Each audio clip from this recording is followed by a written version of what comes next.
One of the first things that I learned was when you need to put a customer on hold or do something, you ask their permission. And it was this phrase, are you able to hold while I look into that? You give them choice. The thoughtfulness behind that language and behind actually asking for that choice and Yeah. permission and consent can waterfall into every other thing, every other step that you take with that customer. Customer experience wisdom, a dash of travel talk.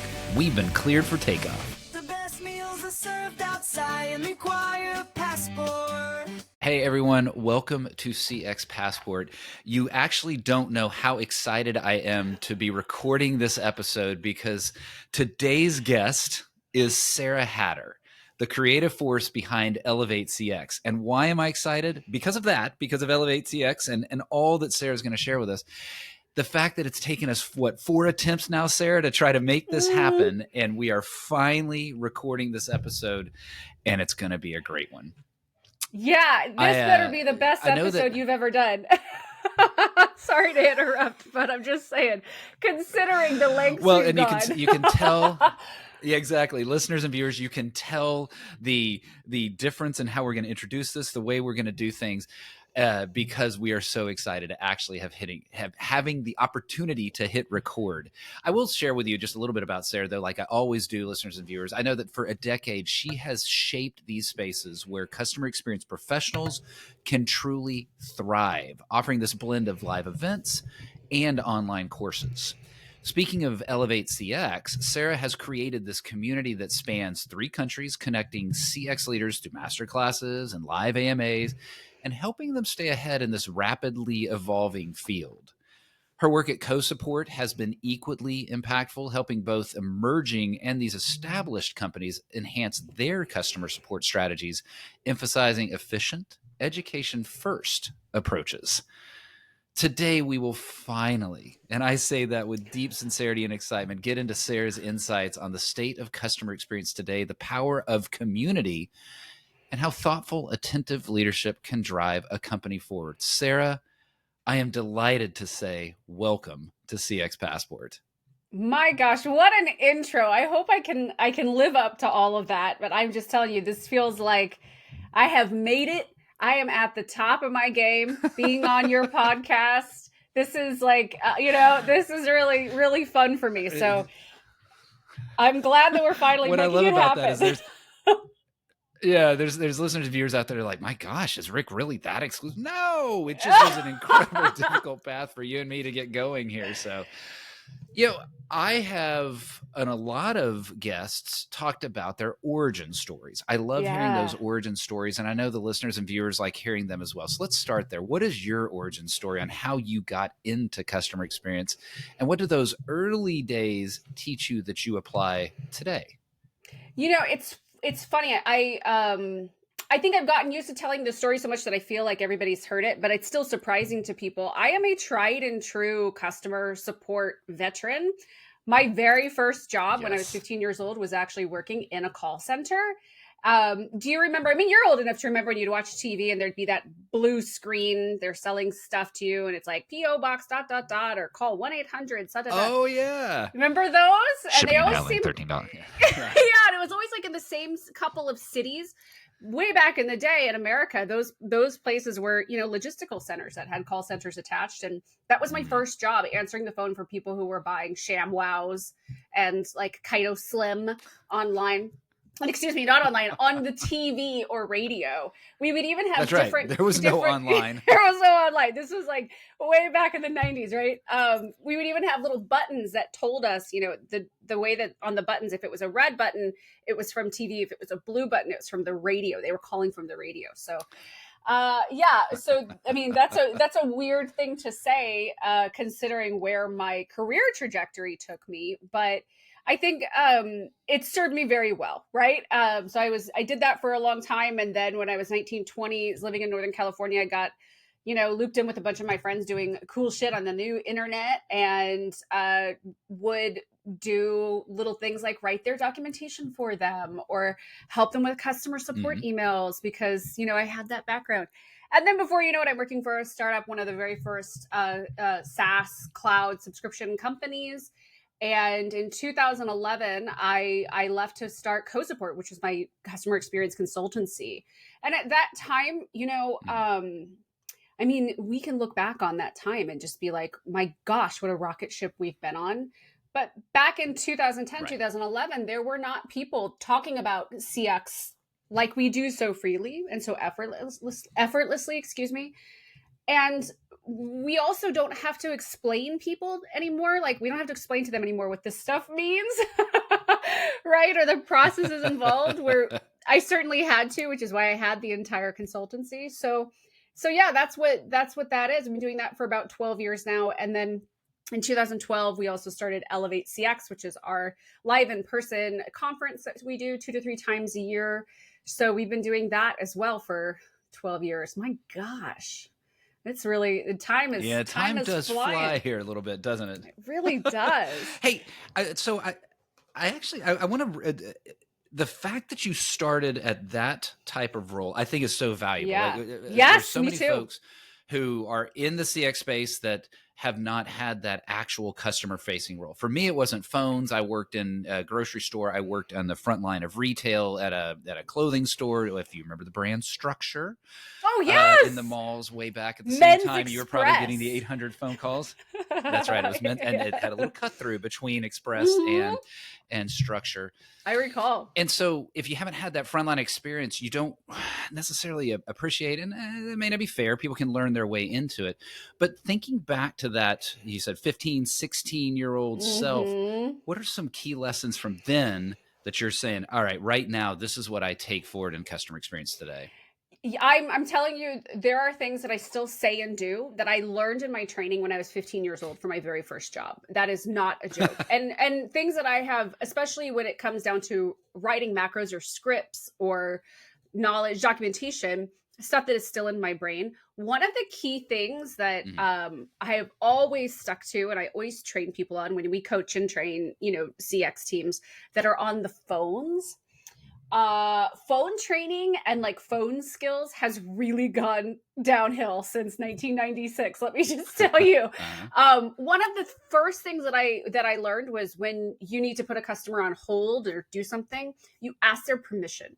And it was this phrase, are you able to hold while I look into that? You give them choice. And that is a very concrete example. That's one singular thing. But the thoughtfulness behind that language and behind actually asking for that choice and permission and consent can waterfall into every other thing, every other step that you take with that customer, right? So you are not going into the situation demanding or just reading off a script. I mean, we've all had to have those phone calls with Comcast or with, God forbid, the IRS or whomever it is, right? Where you're just like, I just feel like I'm just so worthless to you and I'm bothering you and I'm interrupting your day, and you are in the position there to help me. You are the person on the end of the phone number that they gave me to call for help.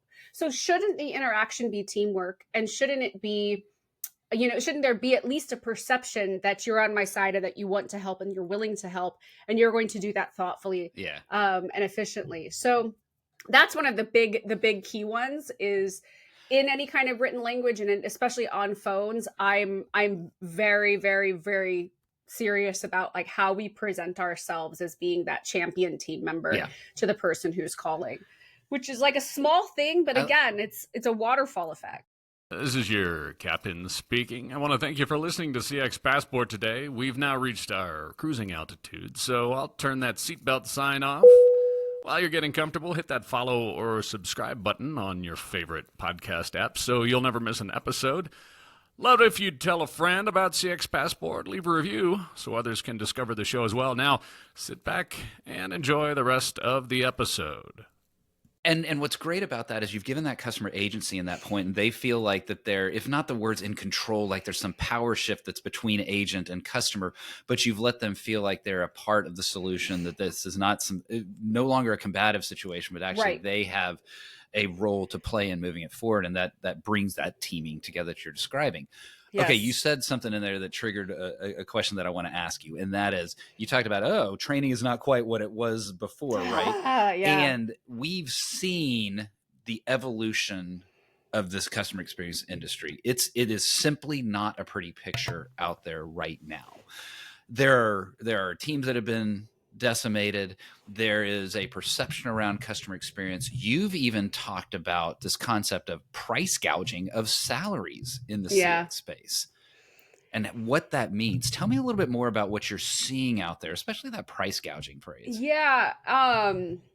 I could talk about this for years. I'm just warning you. You're gonna have to cut me off. Just like get the hook and like drag me off stage. Okay, it's a 30-minute-ish Okay. episode, so Yeah. we'll, I think that one of the bigger things that we're facing right now is we're facing this hurdle. And let's talk specifically about consumer products. Let's talk about larger products, the ones that we have more experience with as a consumer ourselves. Enterprise products, D2C, e-commerce, whatever it may be. 10, 15 years ago, maybe 20% of those large legacy brands, names that we know, were using BPO services. They were offshoring and they were using giant call centers or email farms back in the day. But now we're seeing that more in like the 50 to 60% range of people who are actually using offshore outsourced services. There is nothing inherently wrong with that unless you fail to train those people properly. And that's the gap that we're missing. There are some BPOs out there. Boulder is one of my favorites. I think they do this so well. They are on the ground in these communities, actually like training agents, training representatives, doing language schools with them, making sure that they're paid a living wage. There's a big incentive for them to be treated like great employees that we want to invest in and not just sort of like, I don't know, but the negative connotation you can kind of put together on your own. But still other companies, I just don't think are training well enough, or they're training in a way that I feel is just really sloppy and not authentic. And you and I know this, we've gone through this before. Like you call someone and they're like, oh, my friend, I'm so happy to help you. How is your day going? And you get, if you're in a chatbot with someone, you get back these paragraphs that are just well-meaning, but inauthentic, not real. And that's where some of that frustration comes from, is that I can see through all of this stuff, right? You're trying to layer on a lot of politeness and a lot of these like quippy language things, but you don't even have a context of what that means to me as a consumer, right? So we get back into that rut of I'm trying to explain something to you and I'm waving my ticket at the counter and there's someone else there who just is really focused on hitting a script, checking a box, getting it done, right? There's a phrase that I've used with specifically what you're talking about, and I call it faux empathy. Yeah. And it is that, how was your day? I'm so sorry this happened to you. And those can be appropriate. But true empathy is understanding, am I in such a desire to get this fixed in an efficient way that I actually don't give insert word here, I don't give a lick about your emotions towards me. I just want what I want and what I called for. I call it kind of the New York hamburger stand versus the deep South restaurant experience, right? Yes. I just want my hamburger. Just give it to me. And so some of that faux empathy, that scripting, and what I really appreciate in what you said though there is it wasn't this immediate vilification of BPO industry, because I wouldn't do that. I actually really love the BPO industry, but the equipping of those agents that are going to be performing on behalf of a brand that has chosen to outsource is such a vital part of it, that training part. It really Why is. do you think that they aren't being trained to that degree? It really is. And when I talk to people who come to me and say, we want you to audit our systems, or we're working with a BPO and their quality is really low, that's on you. That's on you. You are hiring this company to provide you with employees who are front line for your customers and consumers. You are the one who should be directing how they're treating those consumers and customers, right? And yeah, I love that idea of like this, it's like faux empathy. And again, it's not malicious. It's not in some way like meant to, con us or whatever, but it is just a very sloppy way of trying to give people language that, we're all friends here. When in reality, like, I don't even want to be on the phone call with you. I don't even want to have to take this step. You've already failed me by having to have this interaction. I'm huge on that. We do audits for co-support quite a bit, and people come to us and we're like, very first question, what's your volume? What's your daily volume of incoming customer contact, right? And then the next question is, why is it so high? Because there's always a reason. It's one of two things. Right. One, you've made it so that people have to contact a human being to get a certain level of service or to resolve a certain type of issue. They are already coming into that interaction guns blazing because they've sort of like thrown the Yeah. keyboard out in the air and just like, why can't I deal with this? Secondly, like you are not aware of how much those little interactions really, really affect that consumer customer relationship and your reputation in their eyes. Because most people in the demographics that we're seeing buying things online, especially like in the D2C market, they're of an age like you or I, or maybe the generation younger, that we just want to fix the problem ourselves, read the directions, show me how to do it, let me watch the YouTube video. That is who we are serving. Yeah. And if we don't serve them appropriately in the way that they are focused on learning and used to learning and want to learn, then all we're doing is creating opportunities for more frustration. And so every little detail of the interaction after that frustration has happened, and I have to escalate that, it just gets worse and worse and worse. Right. So it's again that kind of waterfall effect that I always think about. That is the fact that you're talking about the customers already come in frustrated. Yeah. And listeners and viewers have heard me say this, right? I am not a proponent of call deflection for the sake of call deflection. Me neither. I like what you're describing, Sarah, and that is how can we create the self-serve solutions that are valuable and desired by the customer, Yes. valuable to and desired by the customer, while allowing for the human interaction when the customer needs that human interaction. And so I get that same spirit from you. I imagine a lot of that comes from that experience, right? You've been here through the customer experience world for a while now. Customer experience, as you mentioned, is this mature industry. It's got its mentors now and its mentees. It is. Whereas a decade before, we didn't even have that. I kind of imagine that that's something I could expect to see as part of ElevateCX. And so I want to talk about ElevateCX specifically. Yes. Thinking about an industry that is challenged right now. Yeah. It's got this maturity that lends itself to mentor-mentee. Talk to me about the power of community. Where is community in general, and where is ElevateCX in this conversation around making customer experience better? Yeah, I love that you brought this up because I love telling the origin story of ElevateCX, which I didn't really do. In 2006 through 2011, I was working at a startup that was SaaS company startup. I was the sole person on my team, customer support. I was the only non-technical employee. So I was front and center with customers all day long. And one day I got an email from a customer about a feature. I replied to him that, we can't provide that, but blah, blah, blah. And he wrote me back and he said, this is a really good reply, especially because you're basically telling me no, but you said it in such a way that made me hopeful and made me not think that I was being blown off. And I really enjoyed it. And then he said, I live in Sydney, Australia, and I do your job for another company. And I've never met somebody else who does my job or who knows the ins and outs of this. Again, kids, we are very old people. This is a long time ago, right? And that person was Matt Patterson, who is now at Help Scout. He was at Campaign Monitor at the time. He was like employee number 3. I was like employee number 6 of my little thing. So for the next few years, we would email each other. And, I remember one time I was getting inundated for some reason with charitable and educational discount requests. And I didn't really have a good way to say, oh, we don't really do that. Or do we? I don't really know. I emailed him and asked him, do you have an answer for this? He sent me an answer. And it was an answer that I'm not joking, I still use to this day. When I coach people on the same thing, I'm like, I've got a great template for that. So kudos to Matt. But then I think it was 2009, we both had the opportunity to go to South by Southwest. We knew that we were going to be there. And we made a plan to meet in person. And we sat at this little tiny table at a coffee shop. And we just exchange notes and we just talked about stuff and this and this and this. And again, this is the only person either of us have ever met who contextually understood our day-to-day job and what it meant and how it was emerging and changing, and we didn't have guidance.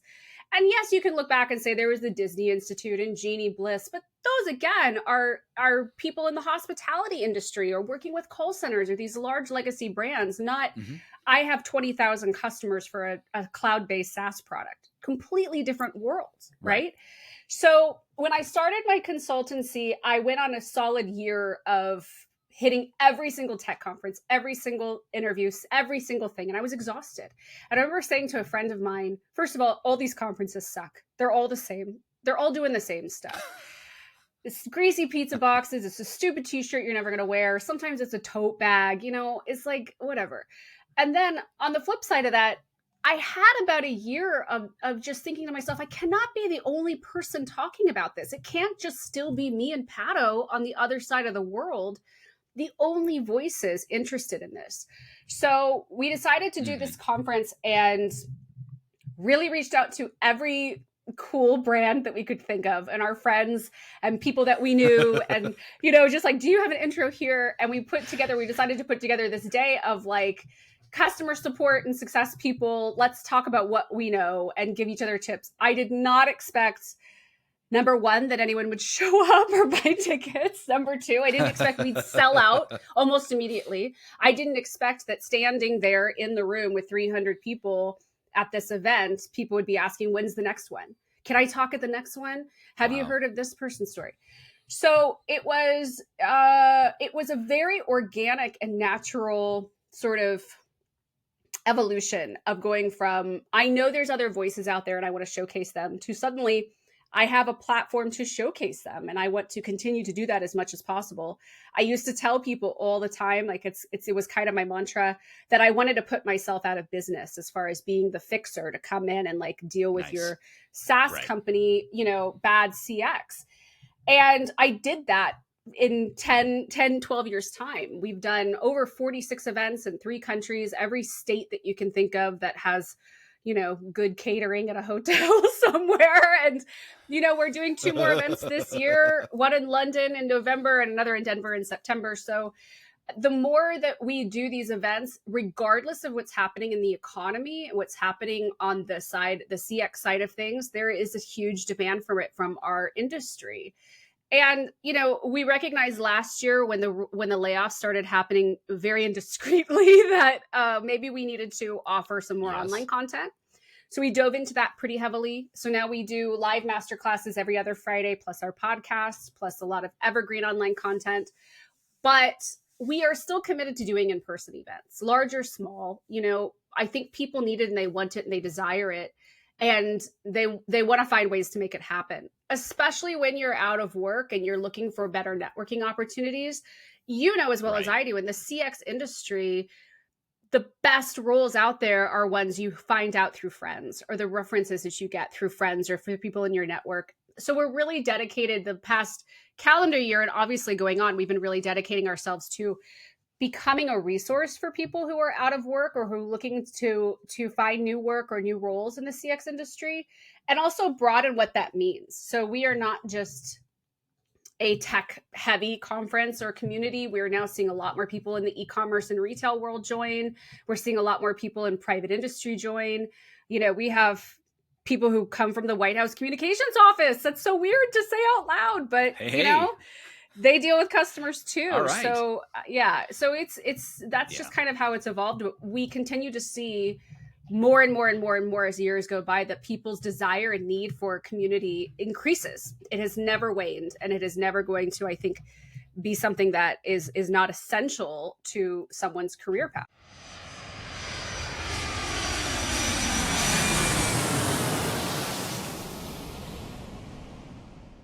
I love that all that you're describing in there goes back to that sense of community. Even when you're talking about the job aspect of it, along finding the next job, the learning aspect of it, just the encouragement of another human who might have been across the world from you doing the same thing and realizing the universality.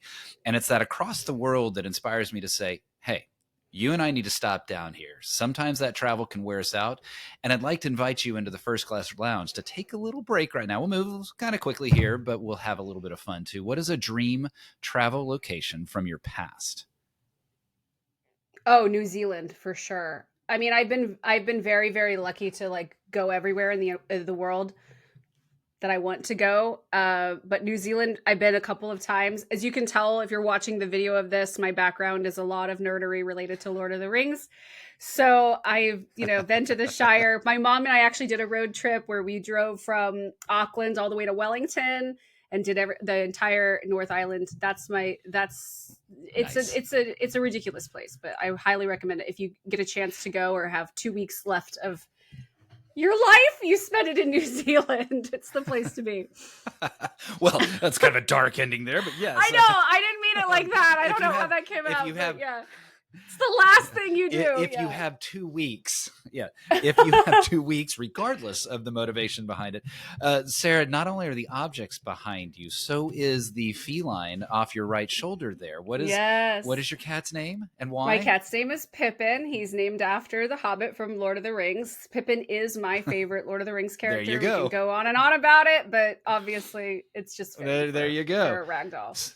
So as soon as you said New Zealand, I was like, oh, of course it's going to be New Zealand. Of course. Let's go the other direction. Yeah. What is a dream travel location you've not been to yet? Egypt.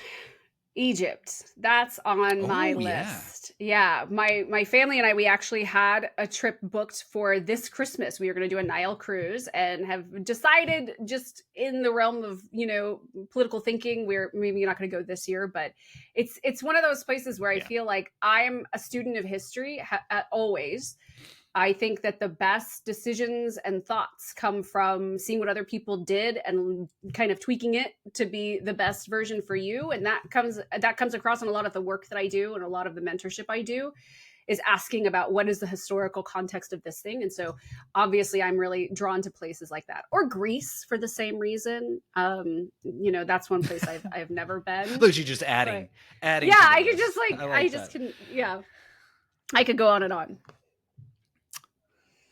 Well, Egypt is a place that I've spent, I think it was 3 days. It was a work trip. So I've been there. I loved it. It was brilliant. I'd love to go back and do what you're describing as well. Greece is a place I've not been to yet either. It's on my actual dream list. And part of that is because of the food. So let's ask you this now. What is a favorite thing of yours to eat?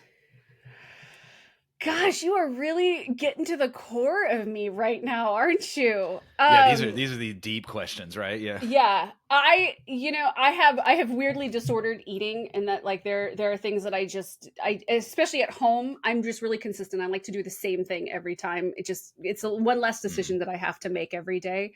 But when I travel, anything goes. There'll be anything in the world. So I would say definitely I'm a big cheeseburger aficionado. That's like top line for me. Yes. But I also really love experimental foods. I love cheeses from around the world. I love countries where cheese is your dessert. I just find that yes, we need to do more of that in America, right? We really do. We need to have better cheeses and think of them as an indulgence, not just something on the side. So yeah, I'm big on that. My favorite bread is a croissant. If you want to dive really deep, I'm with you here. And what I'm laughing about is viewers know that I clip up these shows and drop a clip there on YouTube for the YouTube Shorts. And I'm really tempted to have America should be better with its cheeses. Yes, listen. I'm telling you, the more that you travel, let's go the other way. The more you travel, you have those experiences, the more you're like, gosh, what's wrong with us? Yeah. Yeah. There's a lot that's good about us too, but yes, it shows you that there is more than one way to eat dessert. Let's go the other way. What is one thing growing up you were forced to eat, but you hated as a kid? Squash. I have bad memories about squash. I'm with. Yeah. And I wouldn't even say this is actually this is a better one, and it's not about when I was a kid. It was about when I was growing up and then in my 20s. New York style pizza is not good pizza. And this is a hill I will be happily dead on. Ooh. The sogginess, the pieces are too big, they're flopping around, the cheese is too greasy. Half the time there's no toppings at all. No. We've all pretended for too long that it's good, and I disagree. It is not good. It is not good. Okay, so I know that there's at least a sizable percentage of the listeners and viewers right now that have just either slammed their keyboard or their phone down or whatever it is that they're using to watch this. I welcome all perspectives on CX Passport, even if I like kind of folding up the pizza and having a bite of it myself. But other than a shield, that I think you may need to carry a shield right now, what is one travel item, not including your phone or your passport, that you will not leave home without? I really like these sugar-free vitamin C drink mixes that have like electrolytes in them, but they're Mhm. sugar-free, they're low carb. That's my tried and true way to just stay like without jet lag. I don't know how it works. I don't know why it works, but I highly recommend them to anyone who's traveling. They're just good to have. When you're traveling, you're on your feet way more than you realize. Like people are walking around a lot. You're eating Yeah, indulgent food. You're eating a lot of absolutely. sugar way off your diet. So it's a nice way to kind of center, I think, your body and your brain too. That's like my big thing. I would also just say is like another caveat: loop earplugs. If you've never gotten into loop earplugs, it's a lifestyle, and it'll absolutely change everything for the better for you. So that's my plug. If you're listening, loop earplugs, I'm available for influencer deals.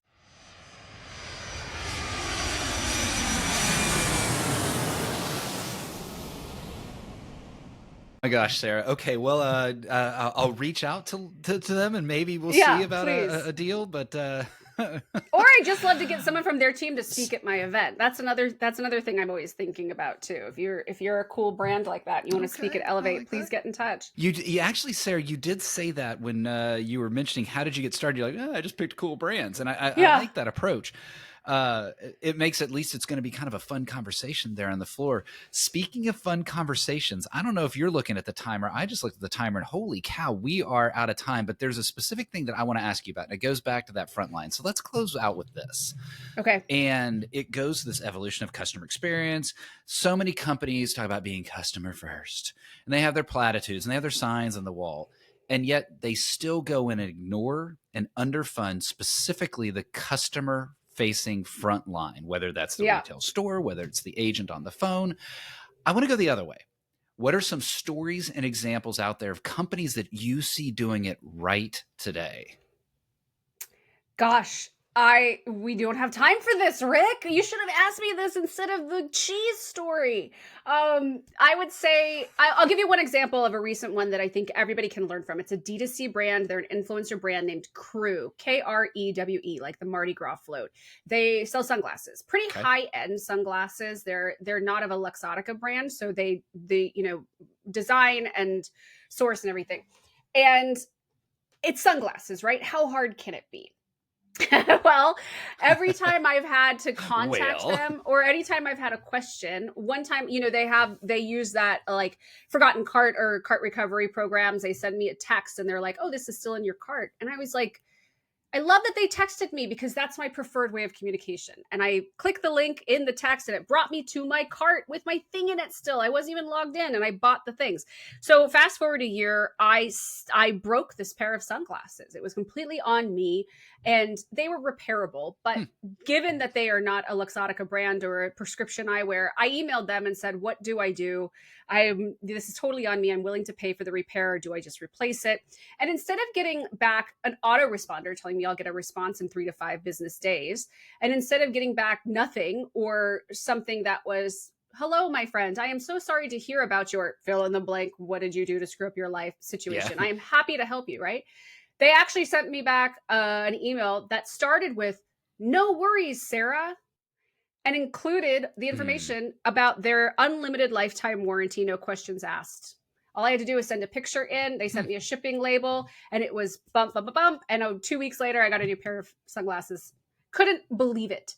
I was floored because that is the type of customer support or service that you have to think about well beforehand. You have to think about before people start asking Yeah. those questions. You have to put the policy in place. You have to empower your support teams. You have to give them all the information and then stand by it.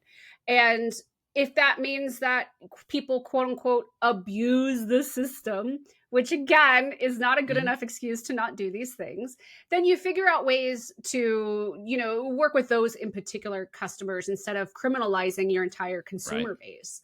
I was just really floored by it. It was something that happened within the last few months, and it's always top of mind for me. So I think, again, it comes down to how much we prepare in advance for situations like this, right?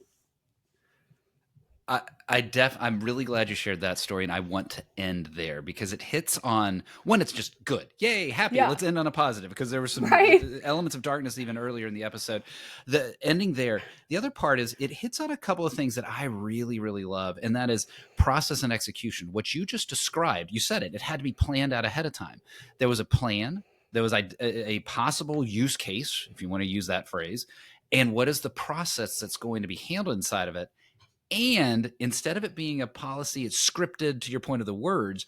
It had this process and execution, and it allowed for the humanity of the agent that was responding to you as well. There's this wonderful linkage between that process, the discipline, the system, and the humanity in the story that I'm hearing, that they can say things like no worries, or they can engage with you in the method that you want. And it's awesome. And the agent didn't have to make the call. That's one of the best things. The agent was already empowered to make the call. There wasn't a, let me ask, or let me put you on to our manager and let me ask permissions. Yeah. Or, I don't know. There's a case study. We'll look into this. We've already resolved that, which means that we are already in alignment of how we treat our employees is how we want our customers to be treated. Right. That's that we're ending right there. Exactly. I love that you're calling that Pippin's out. Sarah, done too. If folks wanted to get to know a little bit more about, oh, wow. Okay. Pippin, I didn't mean for you to leave yet. He's we still done. got to find out how can folks get in touch with Sarah.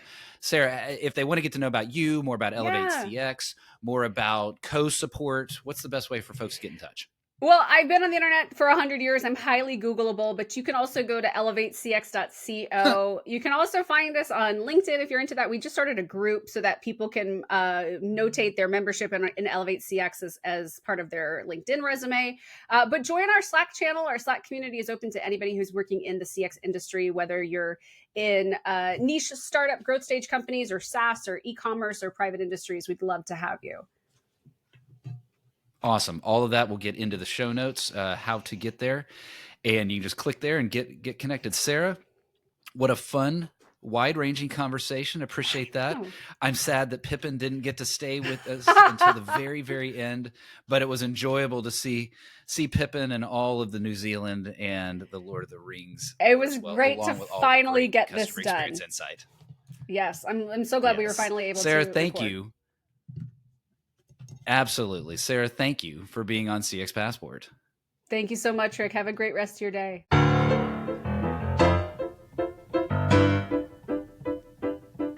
Thanks for joining us this week on CX Passport. If you like today's episode, I have 3 quick next steps for you. Click subscribe on the CX Passport YouTube channel or your favorite podcast app. Next, leave a comment below the video or a review in your favorite podcast app so others can find and enjoy CX Passport too. Then head over to cxpassport.com for show notes and resources that can help you create tangible business results by delivering great customer experience. Until next time, I'm Rick Denton, and I believe the best meals are served outside and require a passport.